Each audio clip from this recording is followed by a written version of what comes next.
Hello everyone, मैं हूं Amardeep Kumar. EVS की पिछली वीडियो में हमने एनसीईआरटी की क्लास 4th के बुक से कुछ पॉइंट्स कवर किए थे।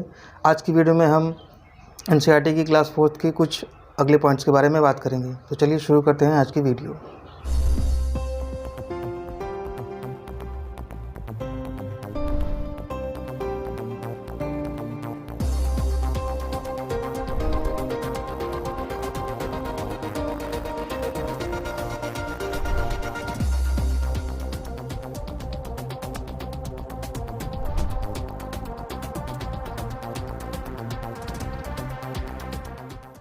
पहला पॉइंट है, मधुमक्खी पालन करने का सबसे अच्छा समय कौन सा होता है।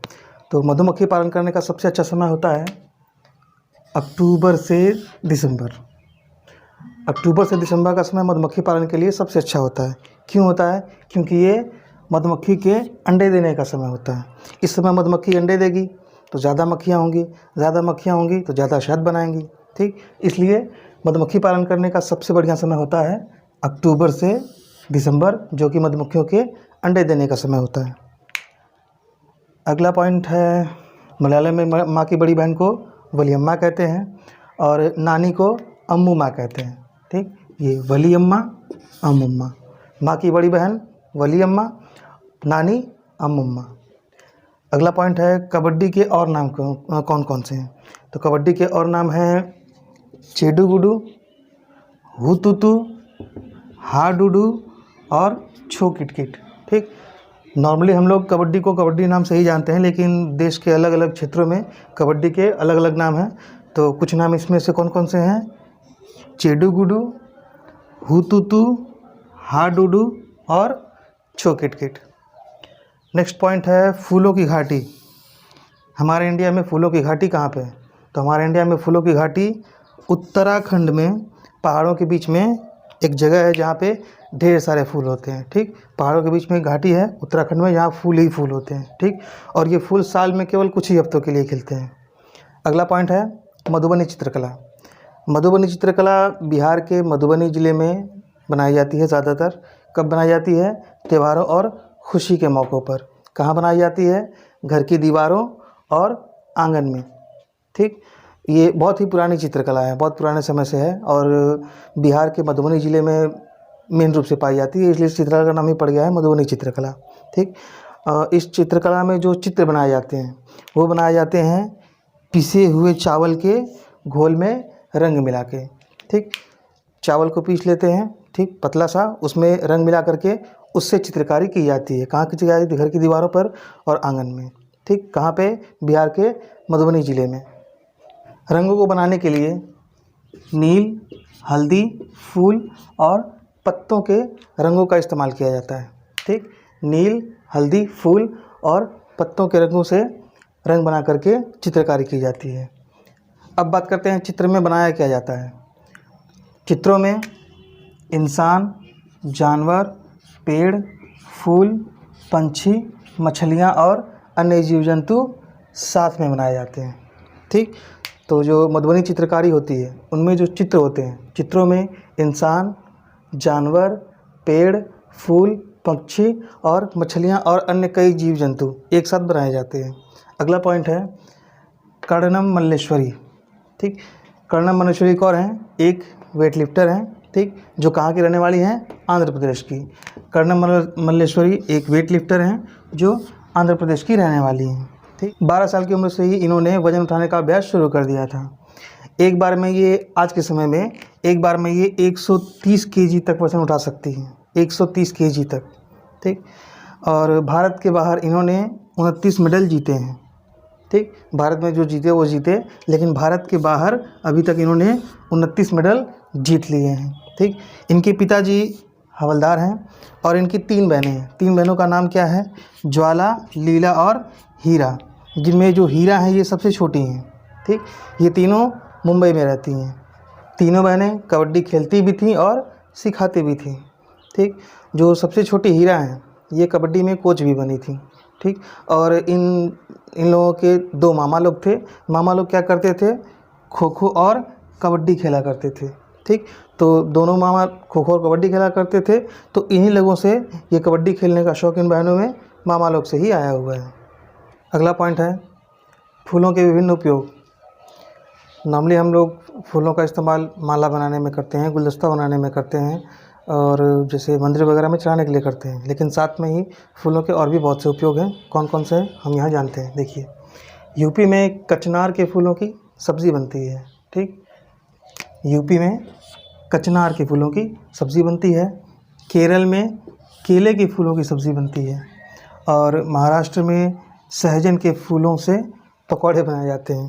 ठीक, महाराष्ट्र में सहजन के फूलों से पकौड़े बनाए जाते हैं। सहजन हमारे यहाँ सब्ज़ी बनती है और उसके फूल का कोई उपयोग नहीं होता है, लेकिन महाराष्ट्र में सहजन के फूलों का उपयोग पकौड़े बनाने के लिए किया जाता है।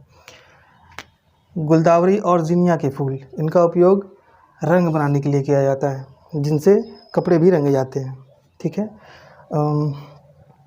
गुलाब के फूलों से गुलाब जल बनाया जाता है, सभी लोग जानते हैं। अब इस गुलाब जल का उपयोग कहाँ कहाँ होता है? दवाई में, मिठाई में और लस्सी वगैरह में गुलाब जल का इस्तेमाल किया जाता है। गुलाब जल और ग्लिसरीन को बराबर मात्रा में मिलाने के बाद उसमें अगर नींबू की कुछ बूंदें डाल दें, है ना, गुलाब जल ग्लिसरीन बराबर मात्रा में मिलाएं, उसमें कुछ बूंद नींबू की डालें और इसका इस्तेमाल करें तो क्या होता है, सर्दियों में जो हमारी त्वचा फटती है वो बंद हो जाती है। त्वचा नहीं फटती सर्दियों में इनका इस्तेमाल करने से। ठीक, अगला पॉइंट है इत्र। इत्र क्या होता है? इत्र फूलों का शुद्ध अर्क होता है। ठीक, हमारे यूपी में जो एक कन्नौज ज़िला है, ये इत्र के लिए मशहूर है। ठीक, यहाँ आसपास के इलाकों से फूल ट्रकों में भर करके यहाँ पे लाया जाता है, फिर उनसे इत्र बनाया जाता है और गुलाब जल बनाया जाता है और केवड़ा बनाया जाता है। कहाँ पे? यूपी के कन्नौज ज़िले में। ठीक, यहाँ इत्र बनाया जाता है, इत्र के लिए ये जगह मशहूर है। अगले पॉइंट में हम बात करने वाले हैं पक्षियों के घोंसलों के बारे में। पक्षी अपना घोंसला कब बनाते हैं? जब उनको अंडा देना होता है। ठीक, अपना घोंसला वो तभी बनाते हैं जब उनको अंडा देना होता है। पक्षी केवल अंडे देने के लिए घोंसला बनाते हैं और जैसे ही अंडे से बच्चे निकल जाते हैं, ठीक, अंडों से बच्चे निकलने के बाद वो घोंसला छोड़कर उड़ जाते हैं। ठीक, देखिए, कौवा, गिलहरी, बिल्ली और चूहा। ठीक, कौवा, गिलहरी, बिल्ली और चूहा ये सब मौका देखते ही अंडा चुरा ले जाते हैं। कई बार तो ऐसा होता है कि वो घोंसले को भी नुकसान पहुंचाते हैं। एक पक्षी है कलचड़ी, जिसे हम इंडियन रॉबिन भी कहते हैं। ये अपना घोंसला बनाने के लिए नाजुक टहनी, जड़ें, ऊन, बाल, रुई, क्या क्या चीज़? नाजुक टहनियाँ, पेड़ों की नाजुक टहनियाँ, उनकी जड़ें, ऊन, बाल और रुई, इनका इस्तेमाल करती है अपना घोंसला बनाने के लिए। कौन? कलचड़ी, जिसे इंडियन रॉबिन भी कहा जाता है। ठीक, अब बात करते हैं कौवा। कौवा पेड़ की सबसे ऊंची डाल पे अपना घोंसला बनाता है। ठीक, और इसके घोंसले में क्या क्या हो सकता है? लोहे के तार और लकड़ी। ठीक, बाकी घास फास जो हो, लेकिन उसमें लोहे के तार और लकड़ी जैसी चीज़ें भी मिलती हैं। किसके घोंसले में? कौवे के घोंसले में। अगली चिड़िया है हमारी फाख्ता चिड़िया। ठीक, ये घोंसला कहाँ बनाती है? कैक्टस के कांटों के बीच में। ठीक, कैक्टस के कांटों के बीच में या मेहंदी की मेड़ में अपना घोंसला बनाती है। कौन? फाख्ता चिड़िया। अगली चिड़िया जिसके बारे में हम बात करेंगे वो है दर्जीन चिड़िया। अब इसका नाम दर्जीन क्यों है? इसकी चोंच जो है बहुत पतली होती है। ठीक, तो इस पतली चोंच से क्या करती है कि जो पेड़ के पत्ते होते हैं ना, उन्हीं को आपस में सिल देती है। ठीक, जब पत्तों को आपस में सिल देती है तो बीच में ऐसे थैला जैसा जगह बन जाता है, उसी में अपना अंडा दे देती है, वही उसका घोंसला हो जाता है। अगला पक्षी है शक्करखोरा। शक्करखोरा किसी छोटे पेड़, है ना, कैसा पेड़? छोटा पेड़ या झाड़ी की डाली। ठीक, छोटे पेड़ की डाली या झाड़ी की डाली। शक्करखोरा किसी छोटे पेड़ की डाली पर या झाड़ी की डाली पर घोंसला बनाता है। कैसा घोंसला बनाता है? लटकता हुआ घोंसला, है ना। डाली के ऊपर घोंसला नहीं रहता है, बल्कि डाली से नीचे लटकता हुआ घोंसला रहता है इसका। किसका? शक्करखोरा का। ठीक, अब इसके घोंसले में होता क्या क्या है? बाल। किसके बाल? हमारे बाल, इंसान के बाल। इंसान के बाल हो सकते हैं, भेड़ बकरी के भी बाल हो सकते हैं। ठीक, तो इसके घोंसले में होता क्या क्या है? बाल, बारीक घास, पतली टहनियाँ, सूखे पत्ते, रुई, पेड़ की छाल के टुकड़े। ठीक, कपड़ों के चीथड़े और मकड़ी के जाले भी होते हैं।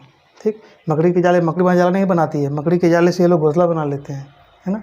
तो शक्करखोरा छोटे पेड़ या झाड़ियों की डाली पर अपना घोंसला बनाती है, लटकता हुआ।